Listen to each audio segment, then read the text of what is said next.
Piss poor show tonight, everybody. Piss poor show tonight. Name my topic tonight is called. Name my topic tonight is called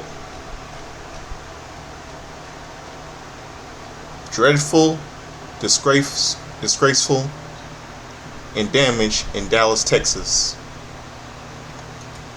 Will Saturday's main event be good?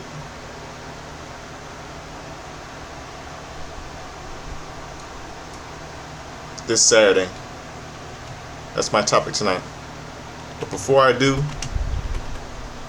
I'm gonna open a show with a little bit of music. I'm gonna open a show with this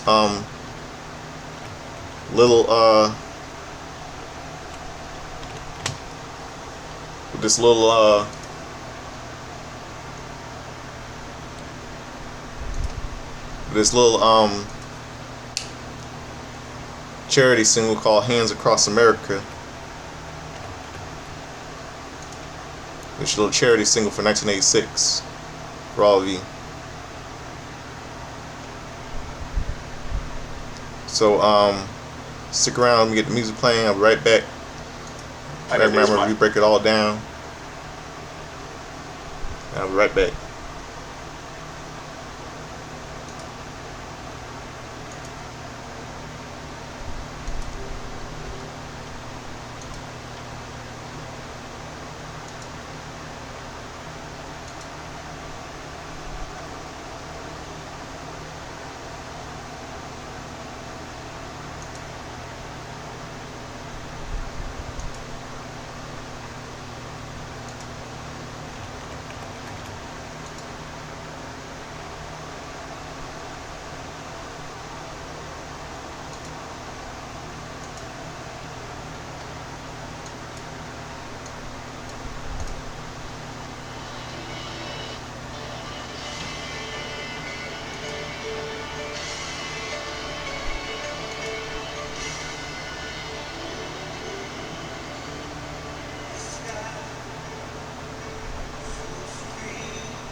Yep, Hands Across America. All you just heard. Really good song.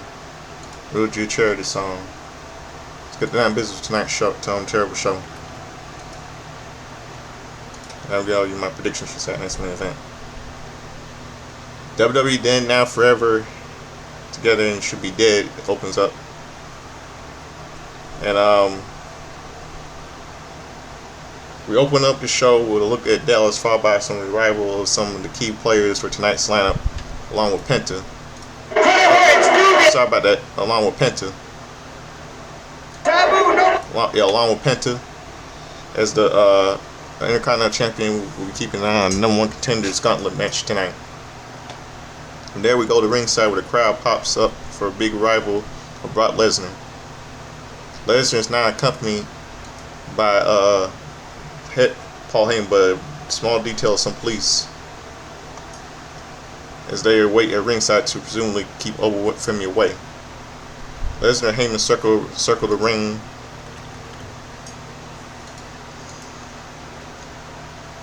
Circle around the ring before entering through the ropes. Scattered through the cheers, however, is a chant for "Oh," as we see Heyman has a mic in hand.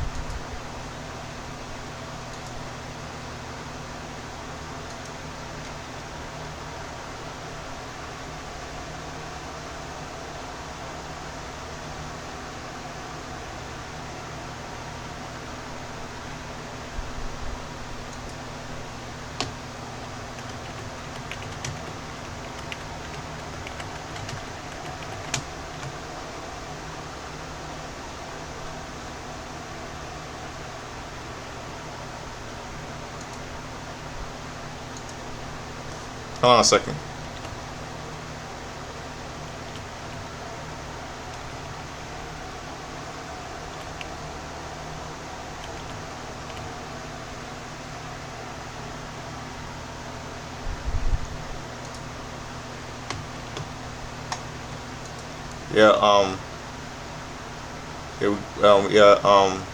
Heyman says the cops are out here because old Femi, which gets a big chant from the fans in Dallas. He addresses that Femi turned down a guaranteed title shot at the year champion because he's that obsessed with Brock Lesnar. Claims that it is a stalker level territory, and he's not only a stalker but a dummy. A really big Nigerian dummy that turned the title shot down because he's acting like a psycho ex-girlfriend after Brock Lesnar. Wow. Paul has to be honest. Paul has to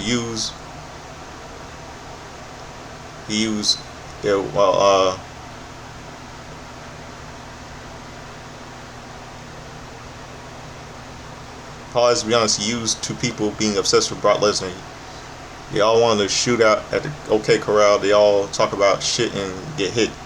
And suddenly they aren't obsessed with Brock Lesnar. He says that was less common is Brock being obsessed with someone the way he is with Oba Femi. Heyman has talked to Brock while he's out hunting, asking how the hunt was going, and Brock would tell him he can't wait to get into the ring with Oba Femi. Or even during training, the same thing comes up. Is to the point where these two could bring something that Dallas isn't used to: violence.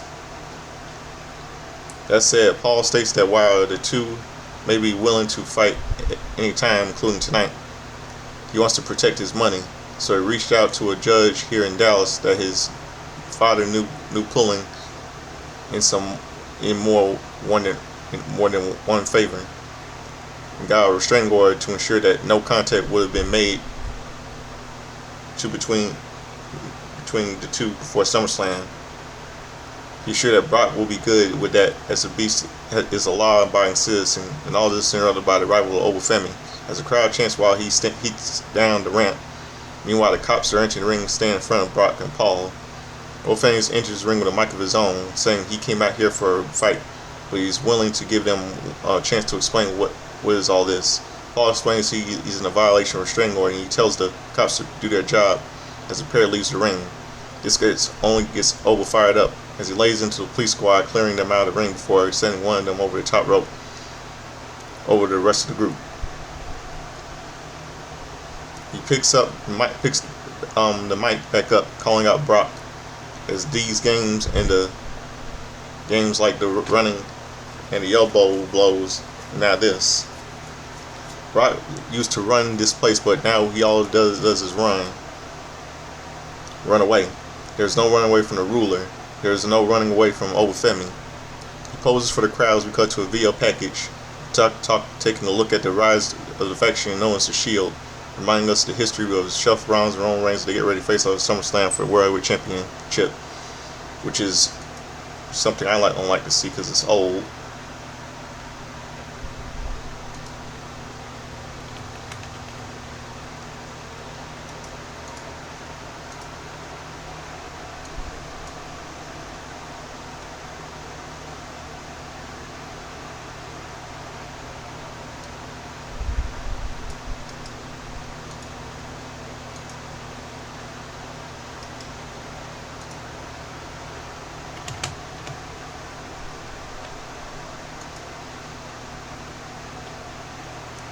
There's no running away. Yeah, there's no running away from the ruler. There's no running away from Obafemi. He poses for the crowds. We cut to a video package. It's video package taking a look at the rise of the faction known as the Shield, reminding us the history between Seth Rollins and Roman Reigns of this crowd as they get ready to face off at the SummerSlam for work. Oh wait a minute, I said this already. What am I saying? Sorry. We get some hype for Jalen Bronson accepting Roman's invitation to attend Saturday Night's main event this weekend at Madison Square Garden. Before heading back into ringside where Io Sky makes her entrance for our first match of the night. Up next, she takes on Roxanne Perez. Commercial break. We take a look back at what went down last week between Io Sky and the ladies of the Judgment Day. She faces Liv Morgan at SummerSlam for the Women's World Championship. Back at ringside, Roxanne Perez is accompanied by Liv Morgan as she makes her entrance to get this match underway. Io Sky versus Roxanne Perez. The two trade strikes back and forth with Roxanne getting an early advantage. Getting a near fall before Sky counters for a 2 count of her own. The fight spills to the apron as they fight for a position with Sky dropping Perez on an apron with a body slam before taking her down to the floor with a side moonsault.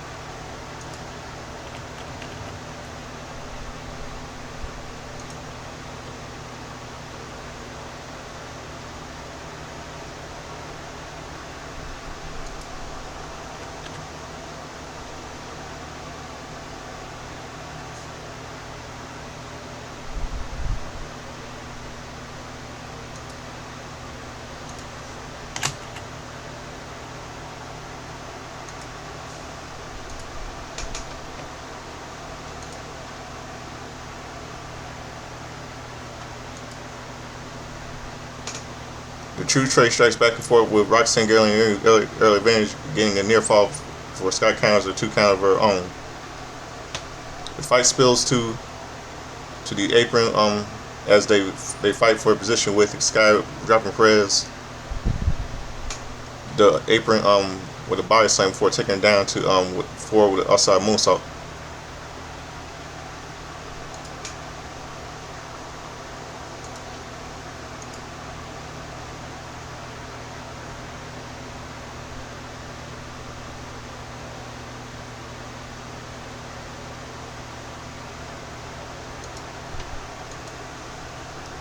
She brings Roxanne back into the ring, but is tripped by Liv while the referee's directors allow Perez to take control as we go to a commercial break.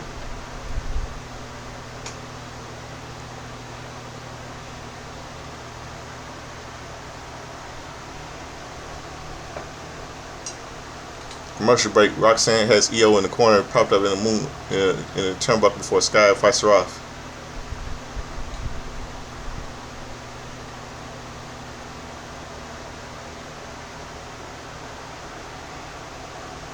Successor for moonsault, but Perez keep up to for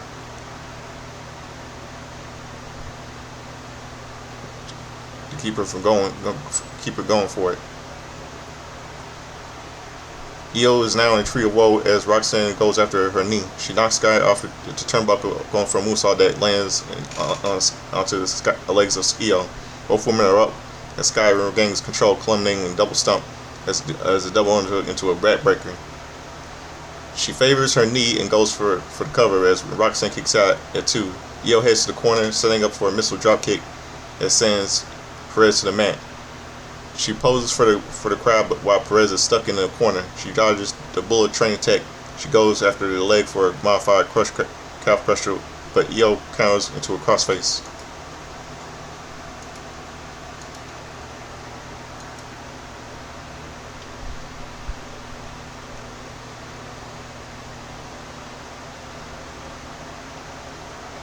She steps over Roxanne.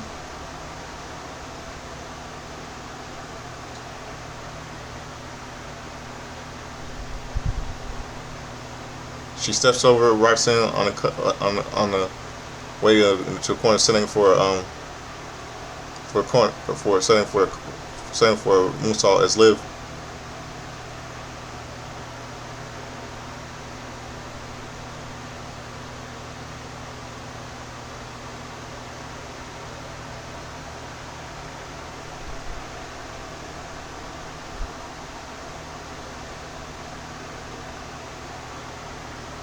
Liv gets in the apron and get distracted to ref. Raquel tries to attack Sky to no avail.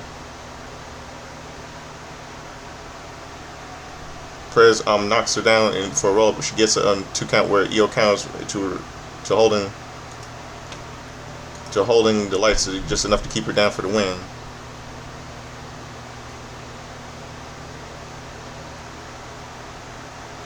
Winner via pinfall, Io Sky.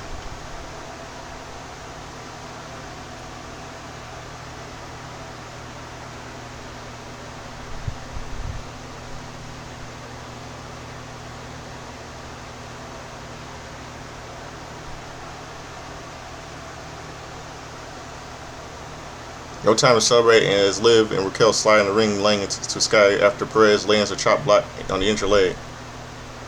Out comes Sol Rico for a save, but it doesn't take long for Judgment Day to beat her down, as well as leading Raquel centering into ring post with a loud thunk on her powerbomb.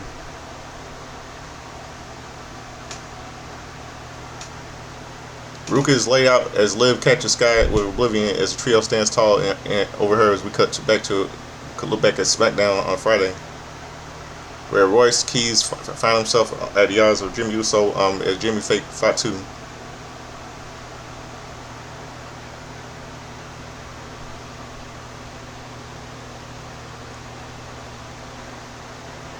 In the midst of all this, we see Sol Sioka looking for some leverage, looking for some revenge, but Jacob nearly crushes him in the corner before deciding to give out to him instead before leaving the ring.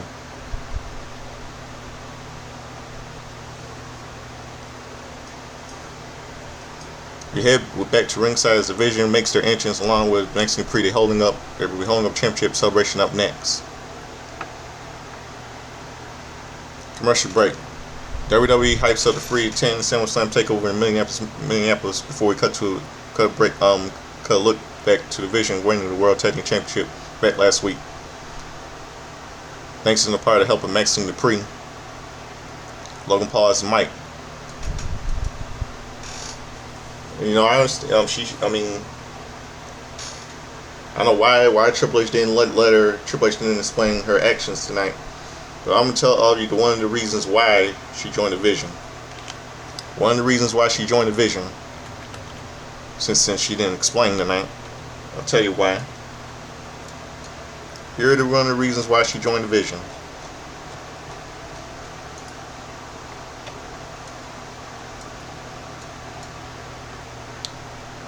One of the reasons why she joined the Division.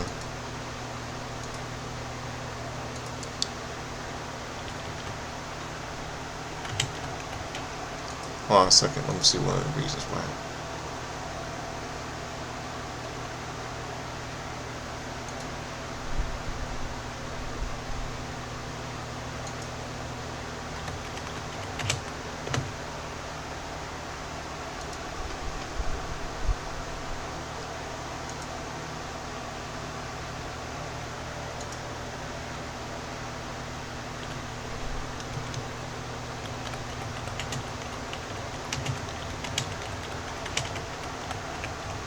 Trying, hold on, let me see.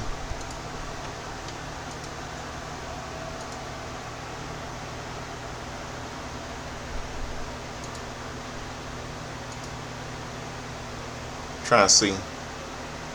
Okay, one of the reasons why Maxine Dupree joined the Division last Monday Night Raw and became Austin's girlfriend. Number one, Maxine has been bullied, tormented, and abused by the Division's enemy's Seth's wife Becky Lynch in the past to say that Precious Women's Intercontinental Championship title. 2, Chad Gable treated her like crap in the Alpha Academy. And 3, Natty acted like a bully to her and turning heel in the past when Maxine failed to beat the Division's enemy, Seth's wife Becky. Those are one of the reasons why.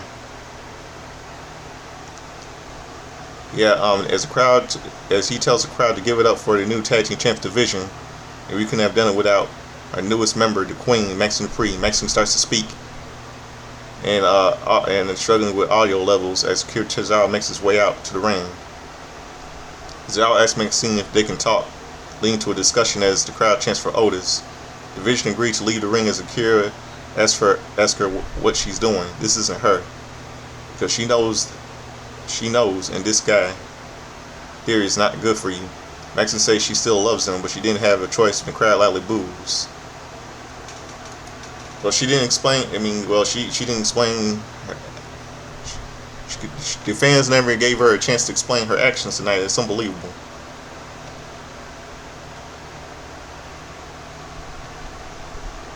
It's unbelievable these fans never gave him a chance.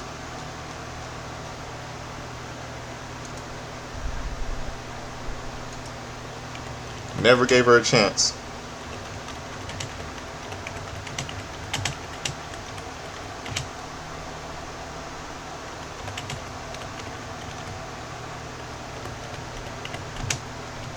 Never gave her a chance to speak. Can you believe it? They never gave her a chance to speak tonight.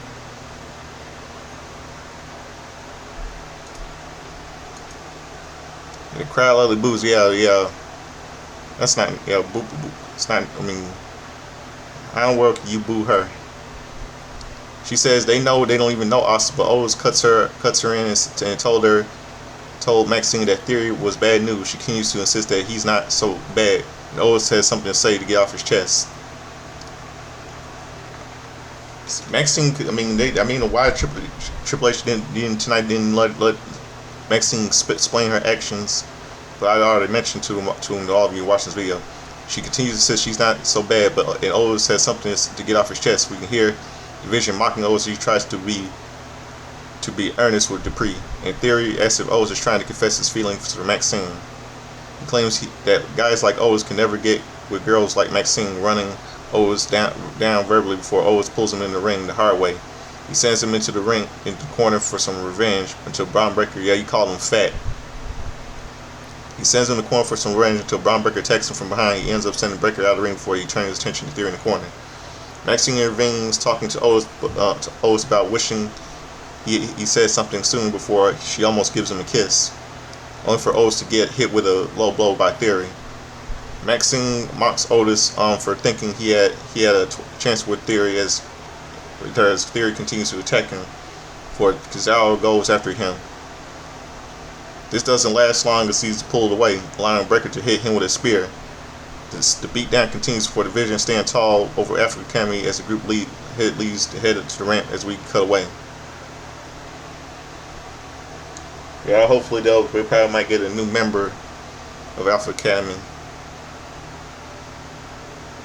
And find a girl for her, girl for Otis and Kira, Otis and Kitazawa. I'm really praying that Maxine gets Becky when she comes back as a babyface, and I bet you that's gonna rile up Seth. It will piss him off. That's too bad. Yeah, look at Houston hosting Survivor Series War Games on November 23rd, and then a visionate on the competitors and number one contenders gauntlet. Then we go commercial break. You come back to ringside where a match is already underway. Royce Keys versus Jimmy Uso. As this rematch from SmackDown gets started, We see how it got started during the break as Keys blindsided Jimmy at ringside and Pierce made the match official. Back in the ring, Jimmy is slowly regaining control before Royce drops him with a shoulder tackle. The fight spills to the outside where Keys lays into Jimmy for some more before charging him, only to be sent to the announce table with a back body drop. Royce is down as Jimmy is recovering as we go to commercial break.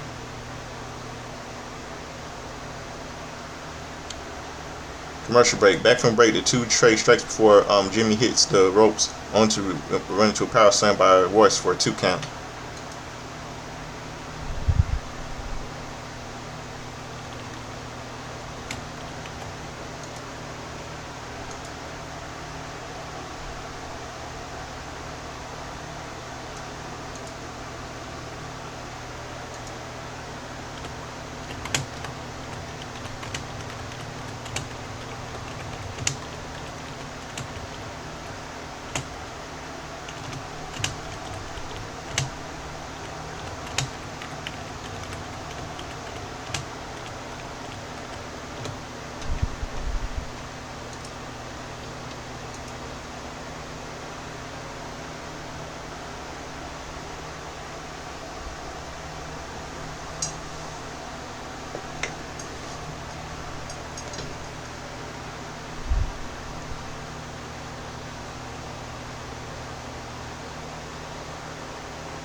The Keys lays some more, charging him at him. Don't be sent announce table with a back body drop. Royce Keys is down as Jimmy is recovering as we go to commercial break.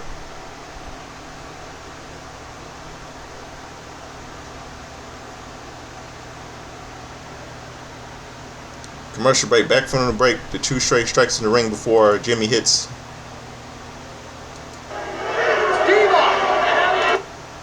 The two straight strikes in the ring before Jimmy hits the ropes, only to run into a power slam by Royce, on for a 2 count. Get a split view of Jacob Fatu arriving in the parking area as Jimmy starts to fight back, only to be hit for a 2 count, as we see Jacob making his way to ringside where he attacks Royce, forcing the ref to call for a bell to end the match. Winner via DQ, Royce Keys. Fatu leaves the ring grabbing a chair from the timekeeper area as he continues to beat down Royce until Solo comes into the ring with a mic, telling Fatu to stand down. He tells Jacob that he was lost trying to find his own way, but he understands now that he's ready to come back to his family. Only puts a finger up for his OTC as Jimmy and Jacob join him, only for Sioka to drop Jimmy with a solo spike. He starts to fend them both off before being laid out by Fatu, and severe beatdown extends back to Keys until LA Knight comes out for the save. The Red Line retreat out of the ring and up the ramp as Knight grabs a mic to call him out. He's tired of dealing with them, telling them to bring the unfortunate event. Jey Uso realizes he doesn't need to deal with them alone. Continue with Royce, Keys, and even Solo Sikoa, and he tells the Bloodline to meet them at SummerSlam. Yeah.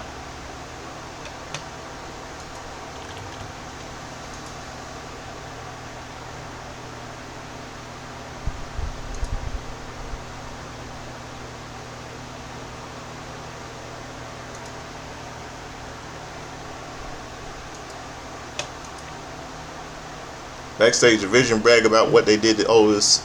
Otis and Cesaro. He gives all 3 men their props as well as Maxine. When Austin asks if payment is coming with them to celebrate, Paul says that the Priest did such a great job. What do they need him for? He walks off, leaving us with a confused Vision as Raw moves on. Yeah, I think they're gonna kick Heyman out of the Division somehow. Because probably might put him back as a baby face or somehow. Who knows? I think there's a little dissension there with the Division. Get a video package highlighting the return of Hell in a Cell when Brock Lesnar faces over Femi at SummerSlam 2026. Backstage, Femi talks to Pierce, who reveals that the restraining and the cops were not real, which Owa says means they're scared. If they think that what he did a few weeks ago was bad, wait until they see what he does in inside Hell in a Cell. He walks off as we go to commercial break. Then we go to commercial break. We head to ringside as we see Bayley with a microphone asking Karen Boyley, asking for Lyra to come out. When she does, Bayley hands the microphone to her former tag team partner. She asks if Lyra Valkyrie will say anything, saying she brought her out here because she thought there would be an apology. Lyra says Bayley should be apologizing for holding back for the past year. Exactly, because it's Bayley's own fault. She's the one. Yeah, she was the one that threw herself onto Lyra in the first place. She was the one that can all schizophrenia and stuff. So what goes around comes around for Bayley. All she wants to do is just hog the spotlight. She wants to go over to Triple H's, go over to Hunter's ass, have everything Hunter's superpower. I mean, she's the same way as her friend, her little four horsemen buddies, Charlotte, Becky, and Sasha. They want to disagree. You people want to disagree with me too bad. She mocks Bayley about her friends always betraying her. Maybe if she wasn't so obsessed with her past relationships and failures, she would promise to take care of her problems. She stops Bayley from talking as she says every good thing she's given Bayley has been a lie. She's never deserved to be on the posters. She's always been the worst of the four horsemen. That's true. Four horsewomen. That's true. Guess Bayley didn't like that comment, did she? Too bad. This is not always about the four horsewomen. I'm going to get to that a little bit later. Bayley says she's always realized this was a mistake. Telling Lyra she's saying all this to be the first women's Grand Slam winner. She talks about her accolades, saying she'll add beating Lyra's ass inside Madison Square Garden to that list. Lyra blindsides Bayley when she starts to talk away, laying into her before dropping Bayley with the belly to belly slam. She stands over Bayley, mocking her as commentary talks about Saturday night's main event in New York City. Let me say this, Bayley, or should I say Pamela, since that's your real fucking name, do us all a favor and shut up. You ain't gonna do nothing to Lyra at Saturday night's main event. It's not always about you. Now it was about you, Charlotte, who I saw watch the woman who beat you many times in your hometown, San Diego. You know what I'm talking about? Alexa Bliss.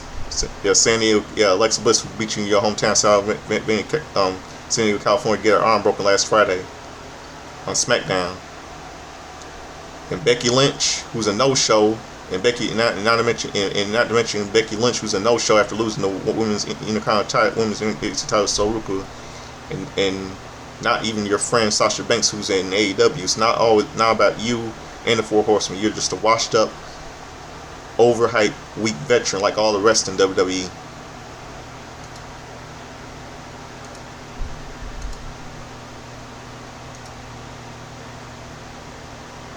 People want to disagree with me too bad.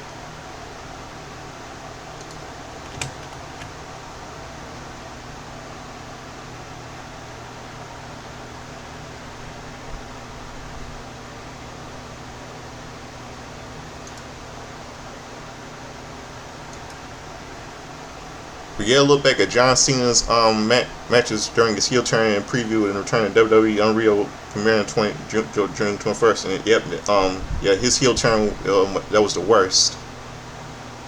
We take a look at the next history between Rollins and Reigns, focusing on the breakup with the Shield. Tonight they signed the contract for the World Heavyweight Championship bout at SummerSlam. Back at ringside, Dirty Dum Dum makes his way to the ring with JD McDonald accompanying him. He's part of the Intercontinental Championship #1 contender Gauntlet, and that match is up next. Then we go to commercial break. We get a visionary for the return of Big Cass. Yeah, Big Cass. The man says, the man says, "There's only one word to describe you, and I'm gonna spell it out for you. SAWFT. Soft. Biggest guys in the room. How you doing?" Yeah, I heard. Yeah, he's gonna. I bet you he's gonna bury some veterans. Yeah, Pete. Yeah, August 3rd. Date pointed to Raw after SummerSlam. Back at ringside, Joe Hendry makes his entrance. We get this Intercontinental Championship #1 contenders gauntlet underway.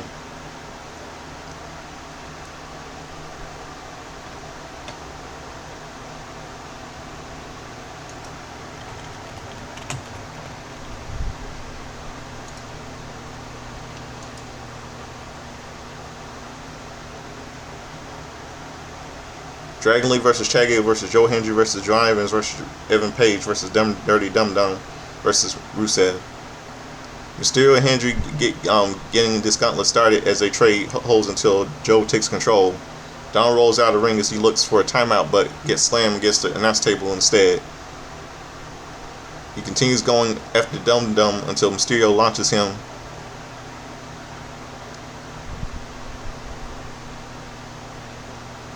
Launches in the ring with ring sets with a heavy thud. He rolls into the ring to break the ref's count for bringing Hendry back into the ring for a near fall.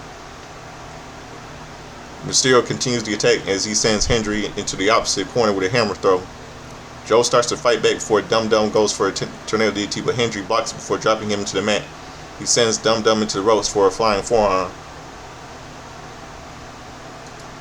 And both men hit the ropes before Joe catches Mysterio for a fallaway slam. He poses for the crowd, setting up for a standing ovation, but JD extraction allowing Mysterio to send Hendry to ropes for a 619. Goes up top for a frog splash and gets the win. Joe Hendry has been eliminated. Out next is Javon Evans with a bouncy boy looking to avenge in this gauntlet match as we move to commercial break. Then we go to commercial break. Back from break, we hear that Evans was taught in the center of the ring by Mysterio. He's already bouncing back as he sends the former champ to the outside as he brings Dum back into the ring for Red Dot, but only gets a 2 count. He looks to continue the maneuver, but McDonald gets on the apron again, allowing Dum to take Evans to the mat. He goes up top, but out comes Danhausen in his Hausenmobile. The curse thing.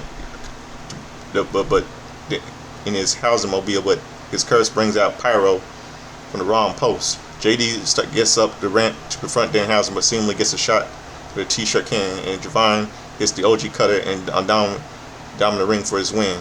Dum Dum has been eliminated. Out comes Dragon Lee, who makes a beeline for the ring. They exchange offense back and forth before sending each other out of the ring as we go to a commercial break.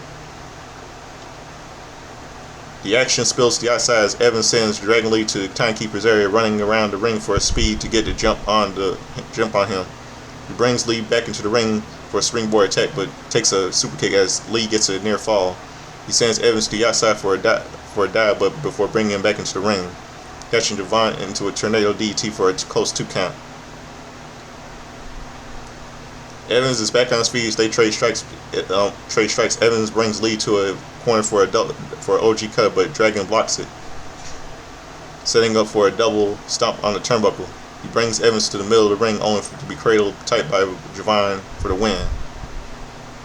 Dragon Lee has been eliminated. Javon pulls Dragon Lee up for a handshake as Rusev's music hits, but the Bulgarian Brute blindsides Evans and shoves him into Lee, sending the latter out of the ring as we go to commercial break.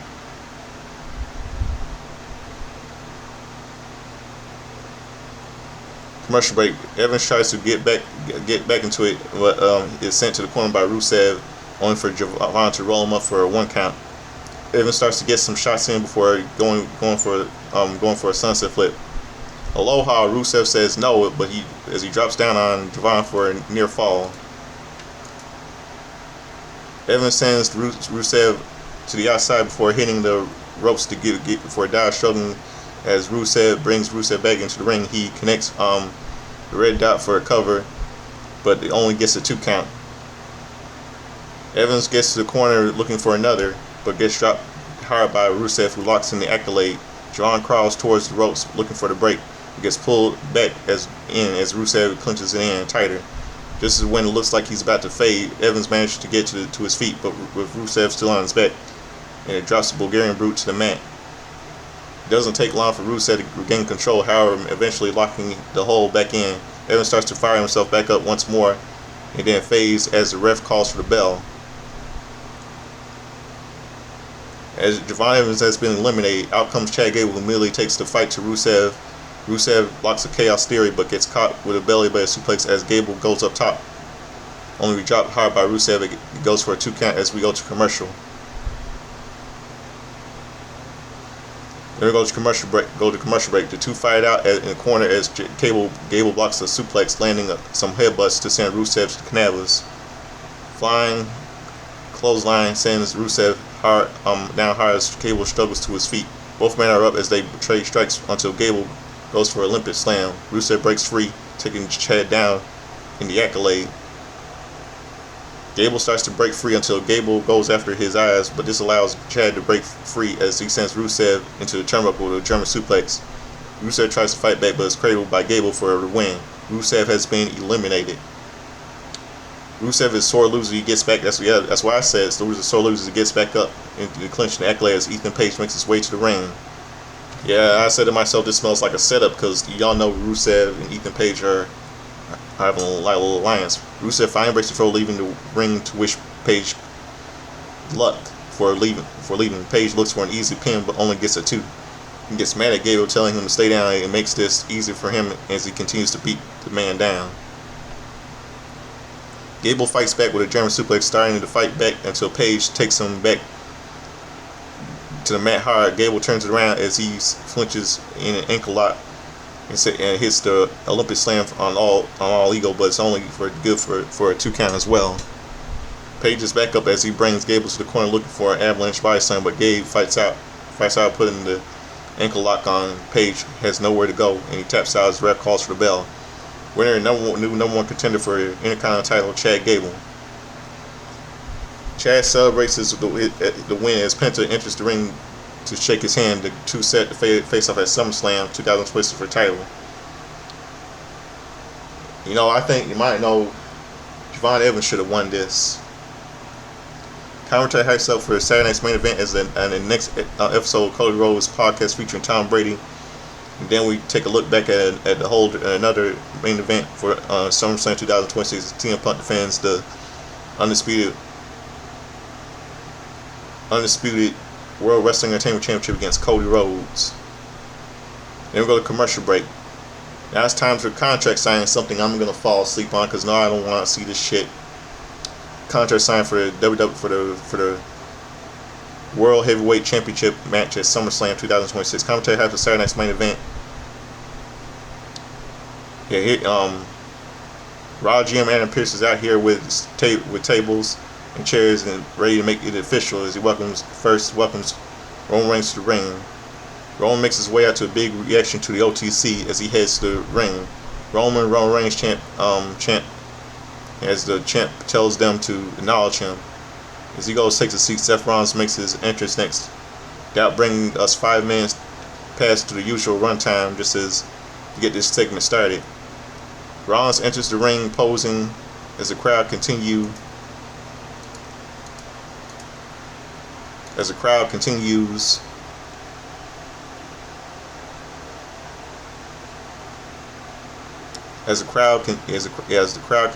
to sing along to his theme song. He takes a seat right next to his old friend and rival, bringing the contract over to him so he can sign it right away. He runs over to Reigns as he grabs the mic, only for the crowd to keep singing along. They quiet down as Rollins say it must hurt this when sweet melodies of song drown out to those OTC chants, purposely extending his segment as the crowd divided into his following suit. Rollins says a few things are certain. Death, Texas, and Seth Rollins is beating Roman Reigns every single time.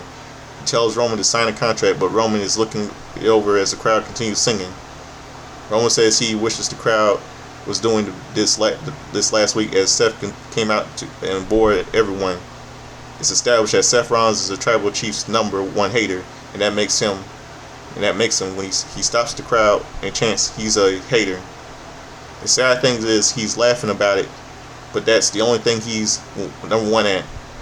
that what he hates the most is Seth has these people confused that the two of them are on the same level, and nothing could be further from the truth.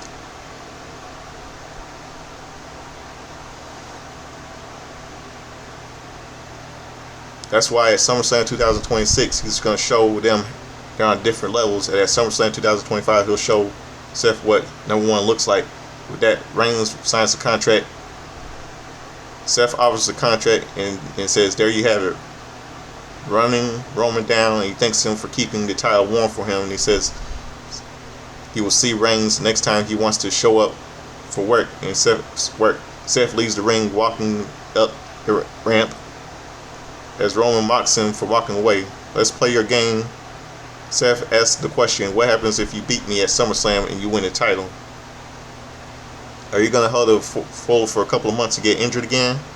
Because Roman says that's what happens every single time. Some will call it self-sabotage, since Rollins can't handle the pressure of being out here and being a champ.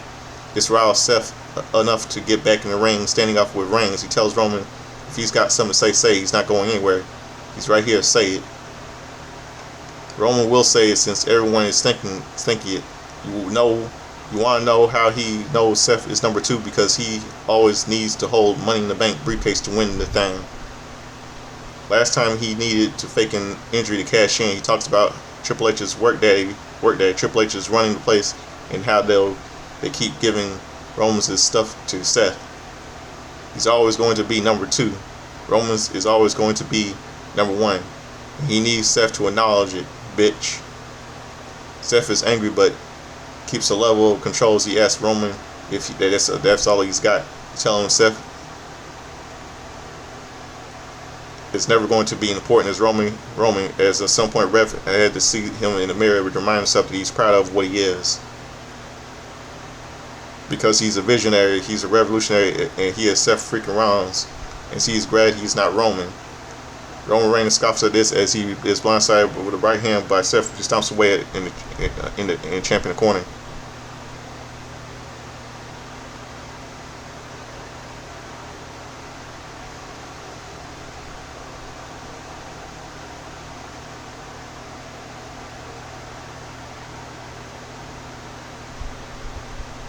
Ray lays some more shots into Roman as he asks him where his bloodline is, saying he knows who he is. He backs off and starting to leave the ring before he seeing an opening stomp and only to run into Superman punch by OTC. Roman looks for a powerbomb on Rollins, who hits him with a head with a microphone to break free. He lands a pedigree on the champ before going to the corner. He lays out OTC with a stomp. Rollins stands over Reigns as the music plays. The crowd singing along once more as Raw comes to a close.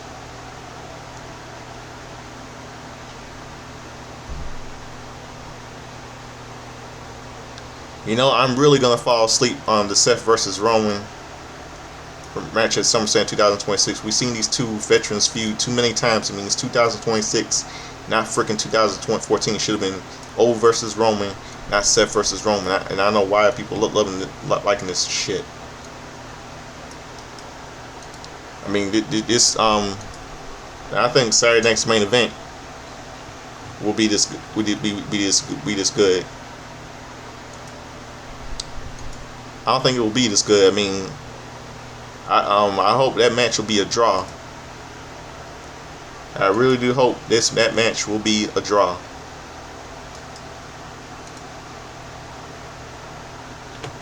I hope it will be a draw.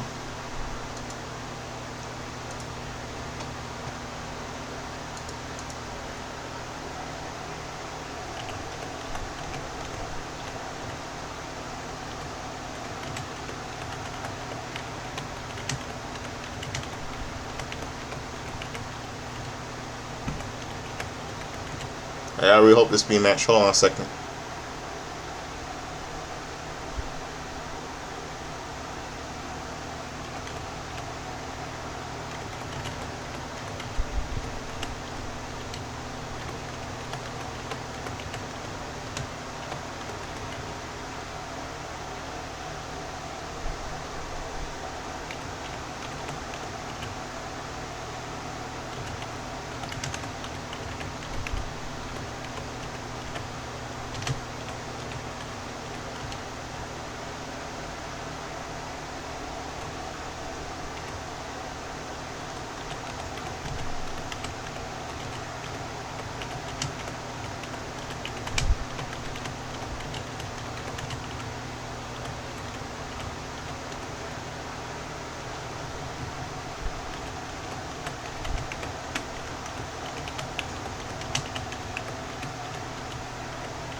Okay, let me go. Now it's time for my predictions to all of you.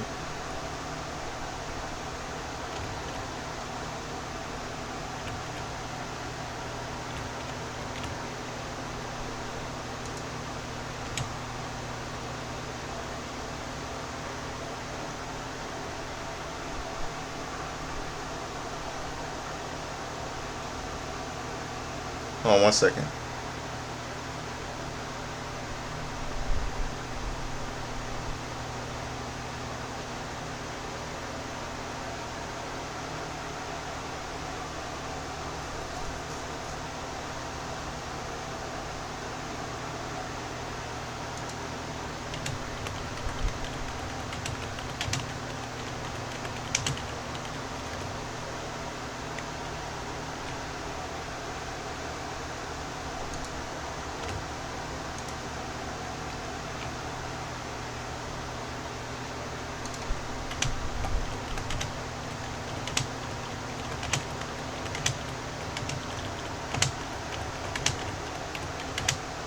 Hold on 1 second.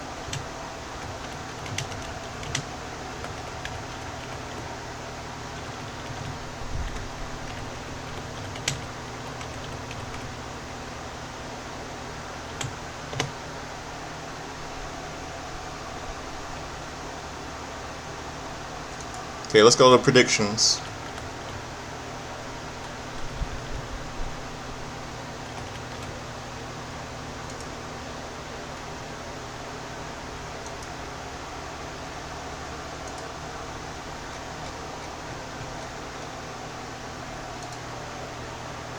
Okay. Okay, we start out with Danhausen versus J McDum with Dum Dum no disqualification match. I'm gonna say Danhausen gets this, but I feel like JD McDum is gonna get some interference with Dum Dum Mysterio interference. Outside interference, I bet you JD McDum is gonna get the cheat the win with the help of Dirty Dum Dum with some outside interference. Let's see.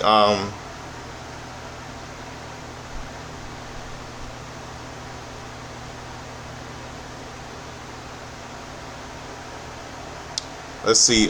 Bailey versus Lyra Valkyria. I'm gonna go with Lyra Valkyria because Bailey should have never asked for this match. She should have never asked for. She should have saved this for SummerSlam, not for this Saturday at SummerSlam. Saturday night's main event. You see, it's that ego. It's that ego play. That it's just that ego card. She wants to be. She's that ego card like the rest of her has been friends, or the veterans, Charlotte Flair, Becky Lynch, and Sasha Banks. It's that ego card. She should have saved Saturday night's main set for SummerSlam. How about she just retire? How about she just gets the hell out of WWE and make room for the female rookies like Lyra Valkyrie? No offense. And let's see.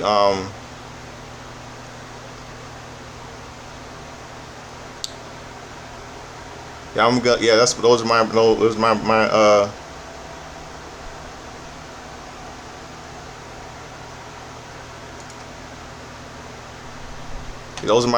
are my two predictions. I'm gonna get to the rest this Friday on SmackDown. For get to the rest for Saturday night's main event this Friday on SmackDown. Those are my two predictions right there. So let's go now. Let's go to I got everything covered. Let's go to some wrestling history and birthdays. Let's go to the last Saturday, July the 18th, July the 11th.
line here.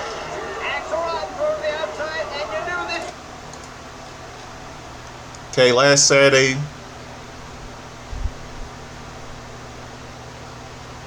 was a happy 49th birthday to the Beast Brock Lesnar, who saw a little confrontation between Old Femi tonight. Sami Zayn turned Sami Zayn turned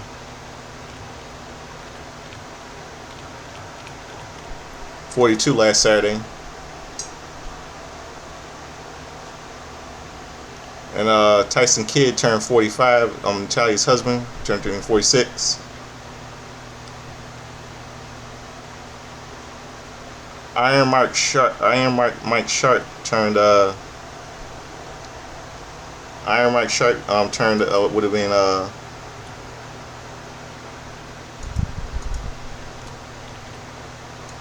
104.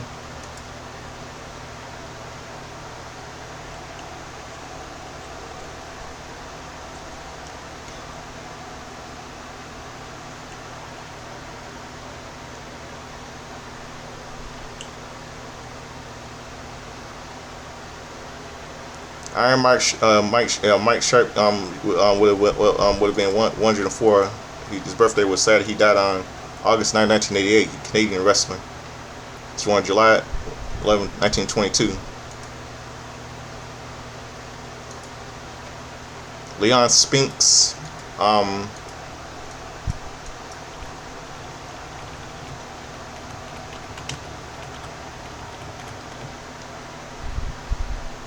Leon Spinks would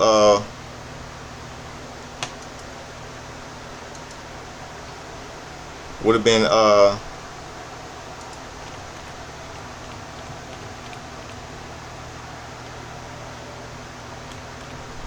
69 last Saturday.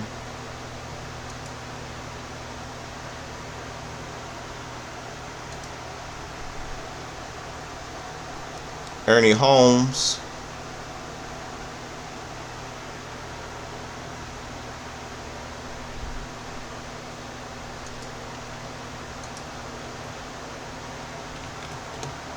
would have been 74. Ernie Holmes. I was messed up. Yeah, he would have been 73. Leon Spinks. I'm sorry, my mistake. A little mistake there.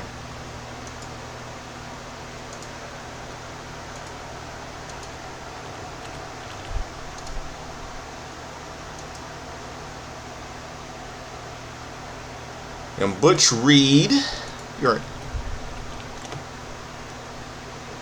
would have been 72 last Saturday.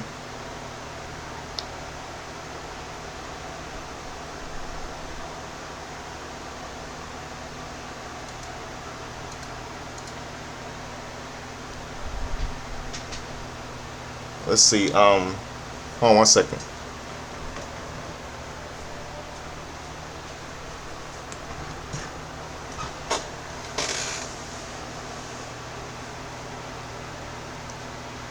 And a couple let's see, pop culture, couple movies released in theaters July the 11th.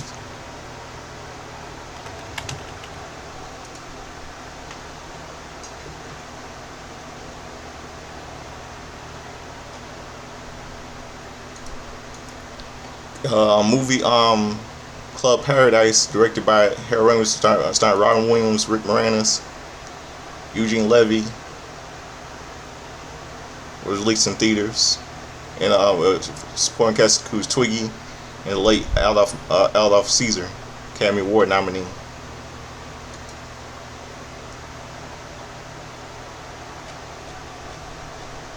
Movie was a real flop.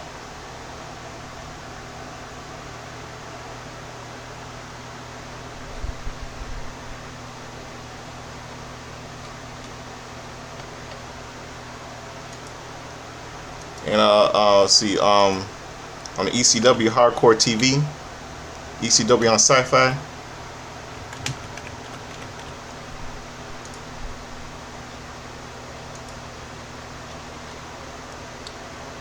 We see a little Kelly exploits says they would Candice Michelle and Kelly almost make out until Mike Knox has to interrupt.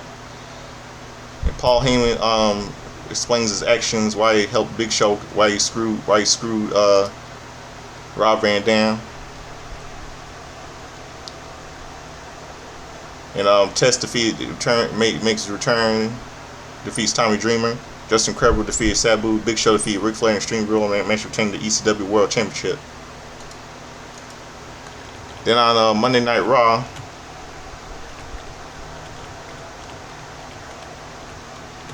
same day, July the 11th, leading up to Battleground.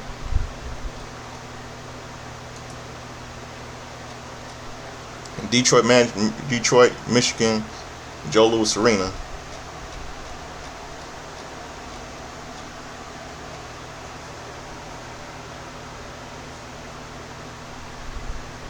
Darren Young with Bob Backlund won the #1 contendership bout for the Intercontinental title. Sheamus defeated Zack Ryder. Breezango, Tyler Breeze, and Fandango defeated Lucha Dragons, Kalisto, and Sin Cara. Kevin Owens defeated Cesaro. Titus defeated Heath Slater with Bo Dallas and Curtis Axel. The Real Guys in the Room. Big Cass and Enzo Amore defeated The Club. Carl Anderson and Luke Gallows. AJ Styles by DQ, and Sasha Banks defeated Dana Brooke with Charlotte by submission. Then we see a little confrontation with the McMahons. Then we see the Dean Ambrose interrupting the Rollins report. Then we see Vince McMahon reveal that the commissioners of Raw and SmackDown Live. For Shane and Stephanie.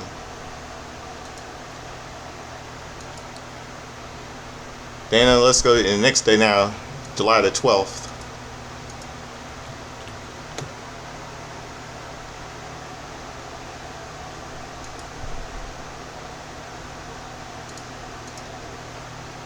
July the 12th. Let's go to July the 12th. Man, it was almost 11:58 right now. It's fast. Yesterday was a happy birthday to Gregory Helms. But some of you know is the Hurricane. He turned 70. He turned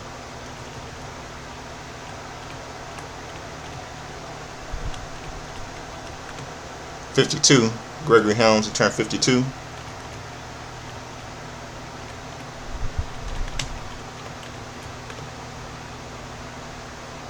And let's see who else.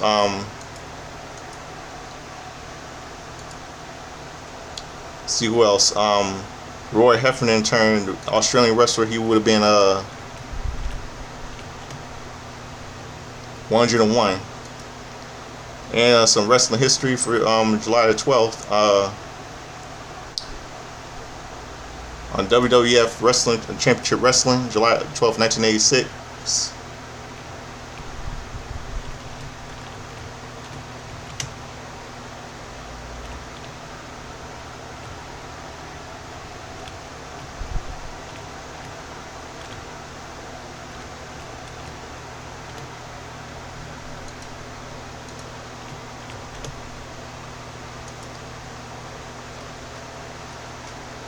Ricky Dragon Steamboat defeated Les Thornton. The Dream Team, Bruce Bobby and Greg Van Valentine with Johnny V defeated Rick Hunter and Shay Jordan. Tio Santana and Pedro Morales defeated Terry Gibbs. And Roger Kirby, Handsome High Race defeated Steve Johnson. And Hulk Hogan and Mr. Runner of Opponent defeated the Moondogs, Moondog Rex and Moondog Spot. Then on the Florida Shop interview, we see Captain Lou Albano and the British Bulldogs. Then on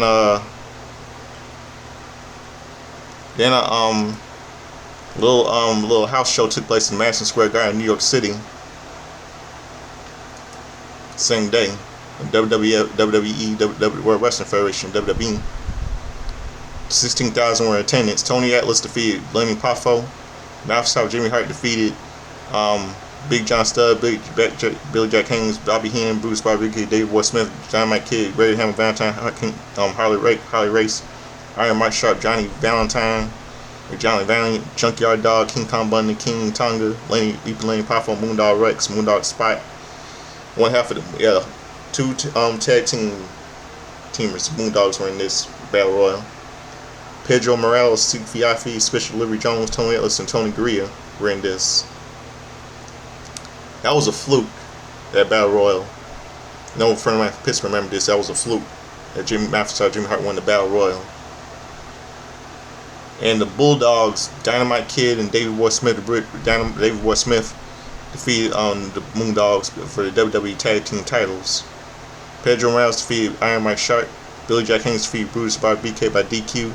Big John Studd and King Kong Bundy defeated King Tongue and Sifi Afi. Harley Race defeated Tony Gurria by pinfall. Junkyard Dog and Greg the Hammer Valentine fought in draw a double countout.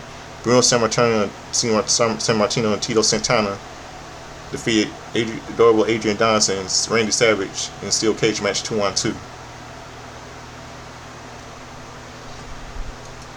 And Pop Culture in 1996, June the 12th.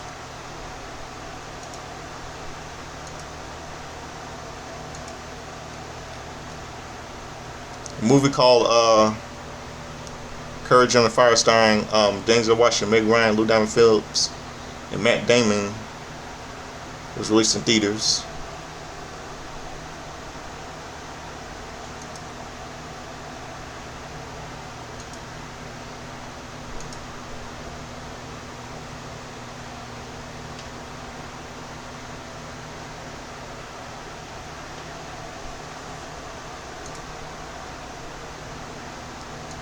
Let's see what else.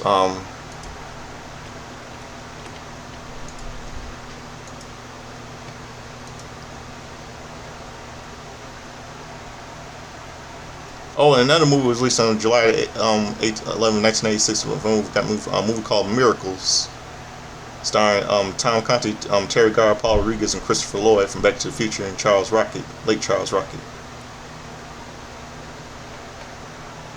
One thing I forgot to point out.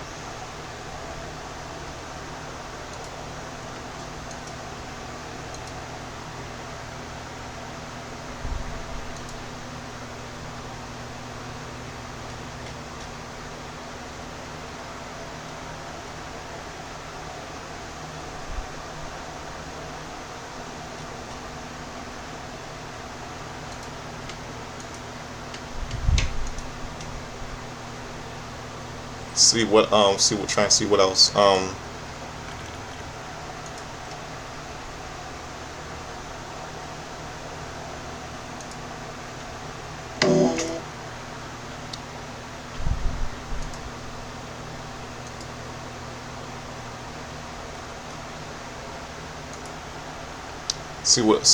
Trying to see what else.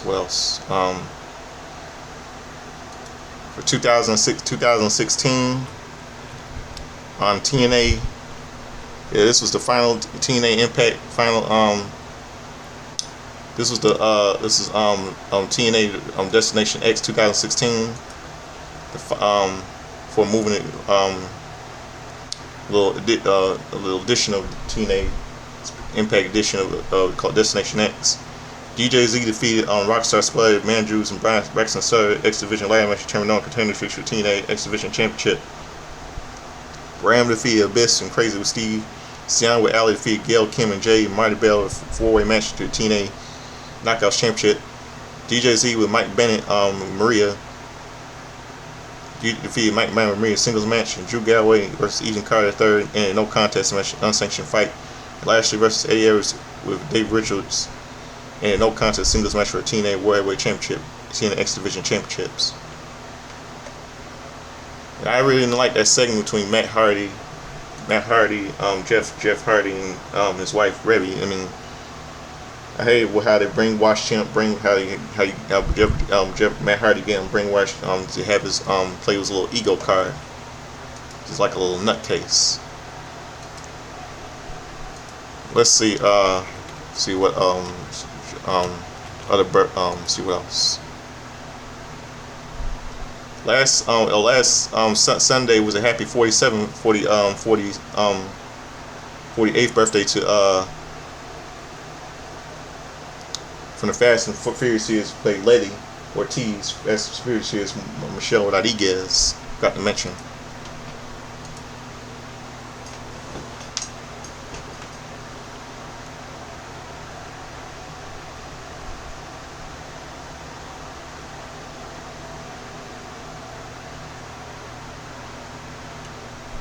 Yeah, I love Michelle Rodriguez. I forgot to point that out.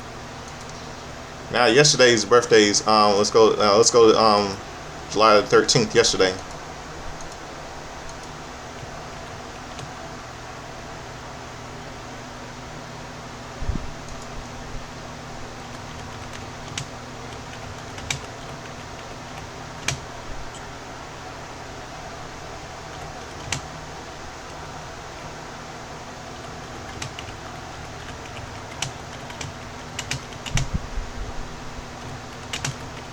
Hold on a second.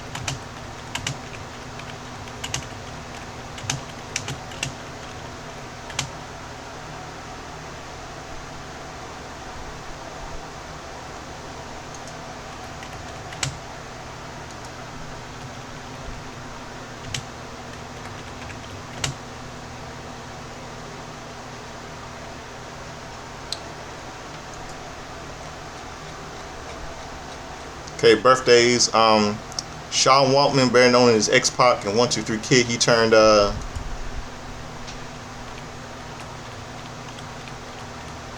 54 yesterday.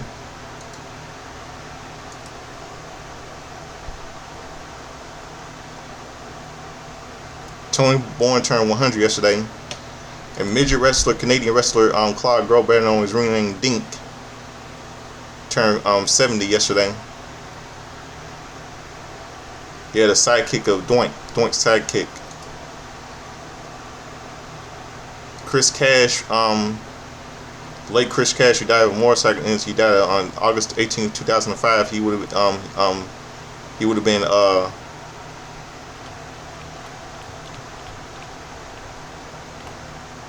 44 yesterday.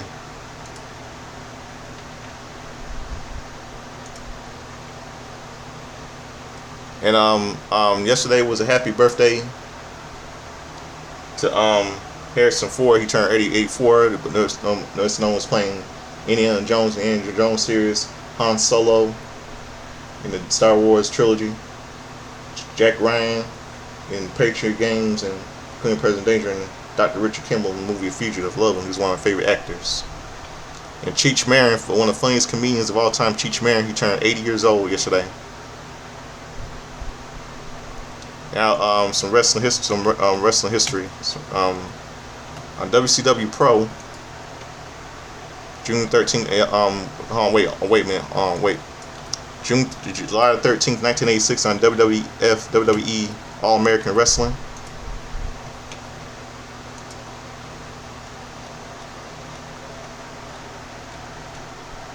Yeah, Mean Gene Okerlund shows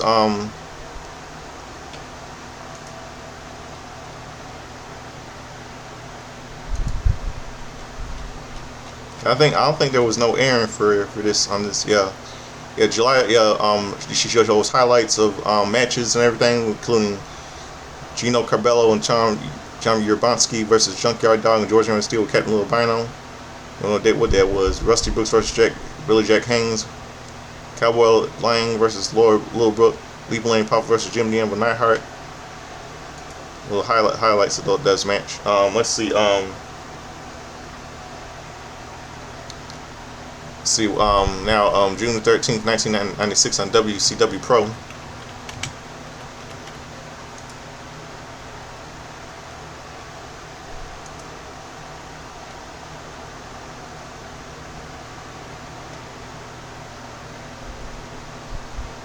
Hugh Morris defeated Pat Chinnon in WCW Pro on TBS. Public Enemy defeated Cobra and Steve Dahl. Eddie Guerrero defeated Kurosawa. Brad Armstrong defeated Bobby Walker. Meng defeated Alex Wright.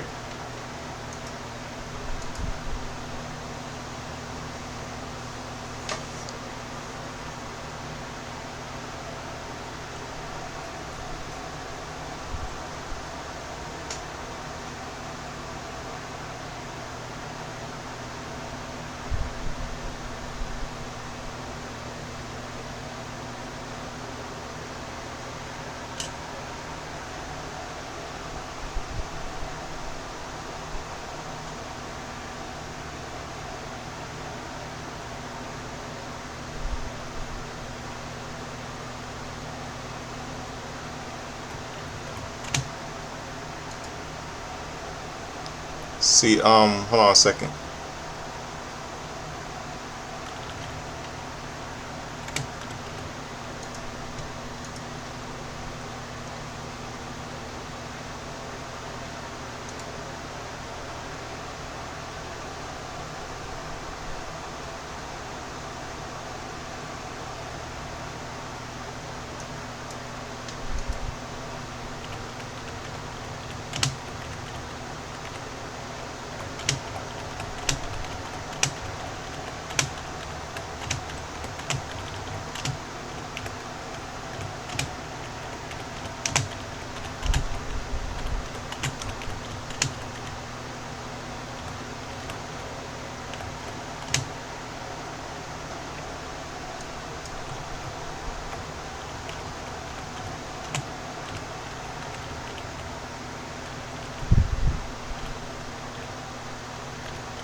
Hold on one sec. Now let's see. WWF Superstars same day. Superstars same day. Superstars the same day. July 13th, 1996, leading up to the In Your House International Incident. Tag team match: Skip and Zip with Cloudy defeated Todd Becker and Rock Warner Jobbers. TL Hopper defeated Duke Josie in a home improvement match. Plumber versus Dumpster. TL Hopper was a plumber and Duke Johnson was a garbage man. Mankind defeated Jerry Fox. Alex Patrol defeated Barry Horowitz. Justin Bradshaw with Uncle Zebekiah defeated Freddie Joe Floyd.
See what else. On WCW Saturday night.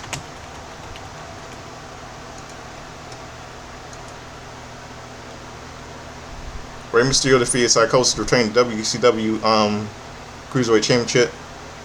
Diamond Dallas Page defeated Billy Kidman.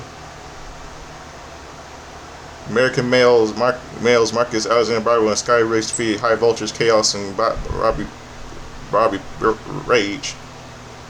Randy Macho Man Randy Savage defeated Max. The Dungeon Doom Humors Kevin Sullivan Mang and the Barbarian defeated Butch Long, Chad Brock, and Prince Arcade in the Gambler. Greg the Hammer Valentine defeated Bill Payne. Conan defeated Top Gun. The Four Horsemen Arn Anderson, Chris Benoit, Ric Flair defeated Alex Wright, Mark Starr, and Cobra.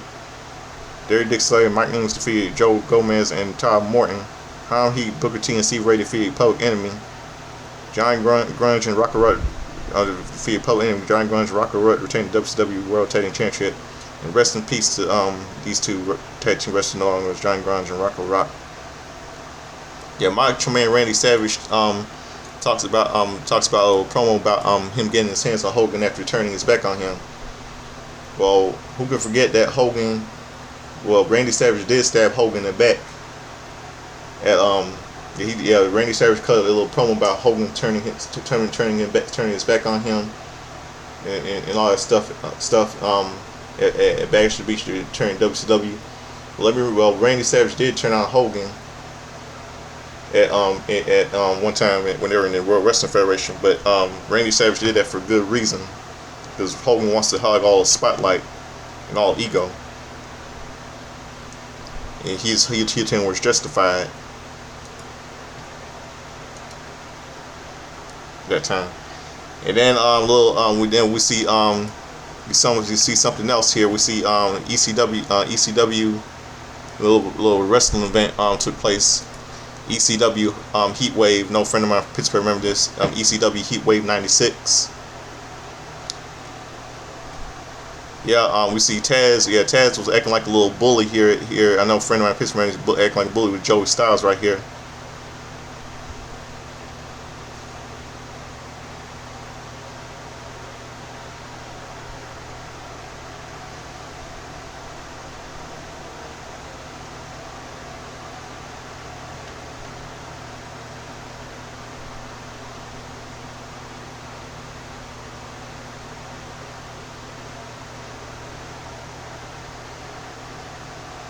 Yeah, the Gangsters, Mustafa and New Jack versus Samoa Gangster, LA Smooth and Sammy the Silk, and in no contest in a tag team match. Mike Guerrero defeated Paul Laurie in a singles match. The Eliminators, Kronos and Saturn defeated Sabu and Michael Ripwreck, tag team match for the ECW World Tag Team Championship. The Dudley Boys, Bubba Ray and Devon, Bubba Ray, Bubba Ray Dudley, and Big Dick Dudley, with Chubby Dudley, Dances with Dudley. And Sangado defeated the full-blooded Italians Little Guido and JT Smith and Salvatore Balemo and Big Guido. Tarzan Gao defeated Axel Rotten. Shane Douglas defeated Chris Jericho and Tuco Scorpio and Pitbull number 2. Luis Piccoli defeated El Puerto Ricano. And Sabu defeated Luis Piccoli. And this is a 4-way dance for the ECW World TV Championship. Shane Douglas, Chris Jericho and Tuco Scorpio and Pitbull. Luis Piccoli defeated El Puerto Ricano. Sabu defeated Luis Piccoli, and Sandman, Terry Gordy, and Tommy Dreamer defeated Ravens, Brian Lee, and C. Richards with Laurie and Tyler Fullerton in a steel cage match for the ECW World Heavyweight Championship. This was July 13th, 1996. Then on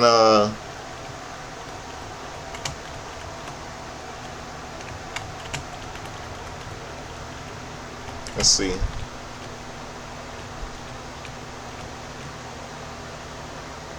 On Impact Wrestling, July 13, 2006, Abyss with James Mitchell defeated Norman Smiley. Senshi defeated Jarrell Clark. And now tag team match, AJ Styles and Christian Dance defeated Paparazzi Productions, Alistair and Johnny Devine. 8-man tag team All or Nothing match. Team 3D, Brother Devon, Brother Wade, Jay Lethal, and Rhino defeated Team Canada, A1, Baru, and Eric Young, P. Williams, Scott D'Amore. This is before TNA Victory Road to be exact, and TNA's response to WWE and ECW on this night. Yeah, this was before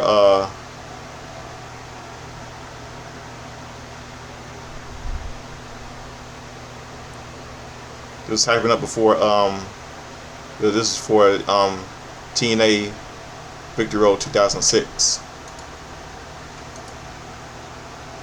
Then on NXT, July 13, 2016.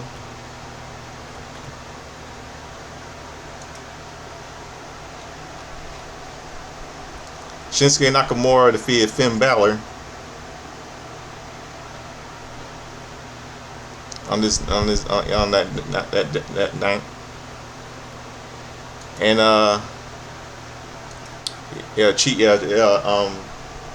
Cheech Marin turned 80 years old. I mentioned. Cheech Marin turned 80 years old. I mentioned history, wrestling, and birthdays, pop culture. Well, that'll do for my show. It's midnight. I'm the Godfather Soldier and Slimming. It's late chicken shot. Say like dress up chub chicken landslide line. Richie like James Brown. Letting in that hot tub. Gonna be sweat. Gonna be dry. Gonna be wet. Referring to A. Murphy doing an impression of James Brown on Saturday Night Live back in the 80s when they grew up in the 90s. I saw reruns of Old School Saturday Night Live when I was little on Comedy Central in the '90s. I got that covered. Now, so I hope I have a good morning. It's midnight. Now I'm gonna close out something for all of you this midnight. For those of you that know that I heard about the passing of Sam Neill, who died at the age of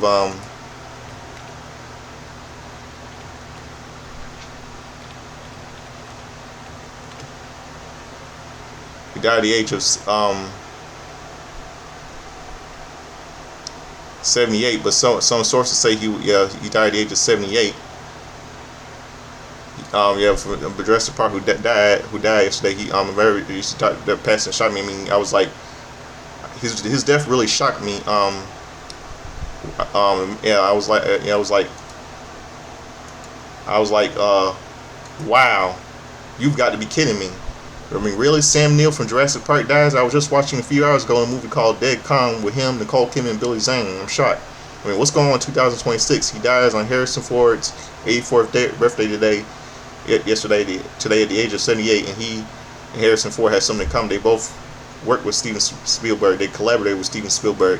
He did Jurassic Park with him, and Ford worked with him in the Indiana Jones trilogy. Now, what's going on in 2026? I mean, I'm still pretty depressed about his rep. Who played Dr. Crane in Jurassic Park. Can't believe he's gone. I mean, he was Australian actor Sam Neill, man.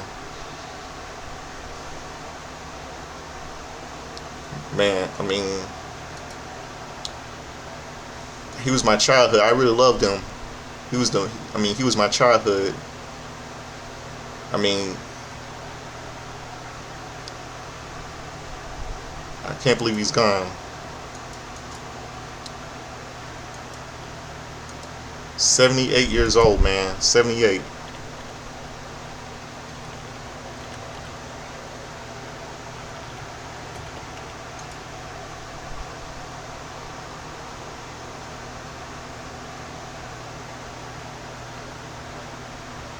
Some sources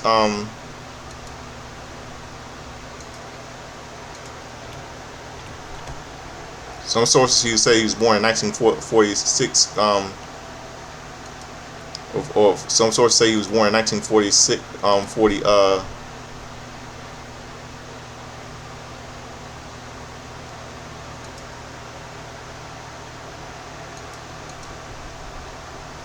He was 78 years old, he would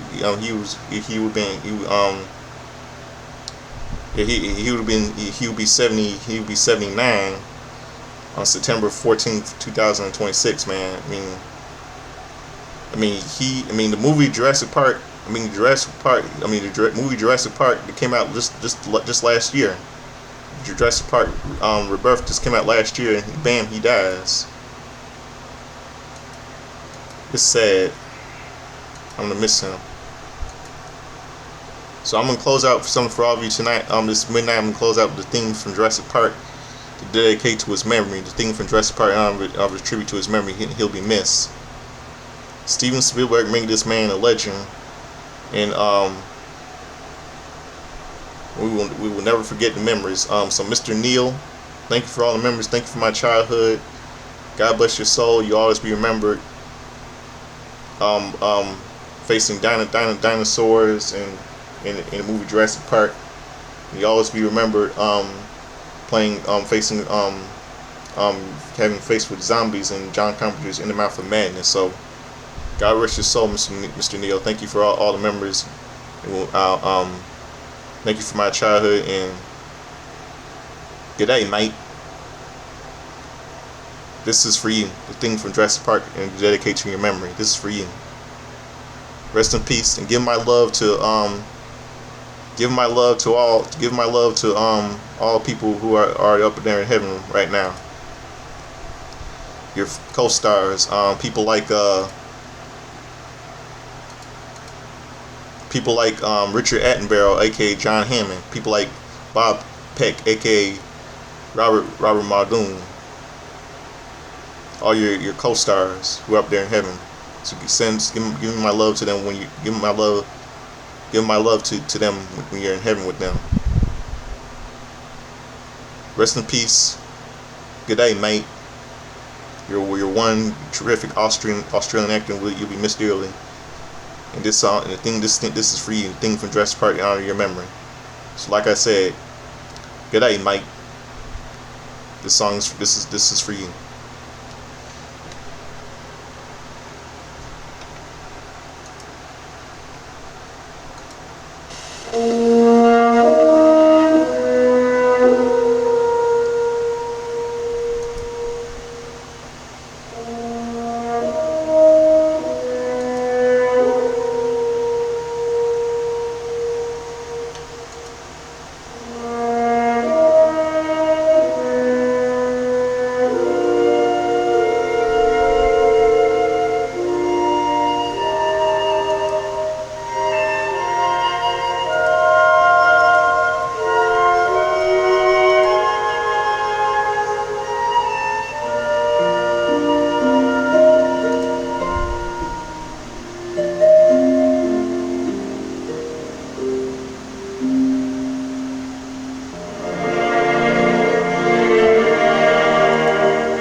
Godspeed, Mr. Neal.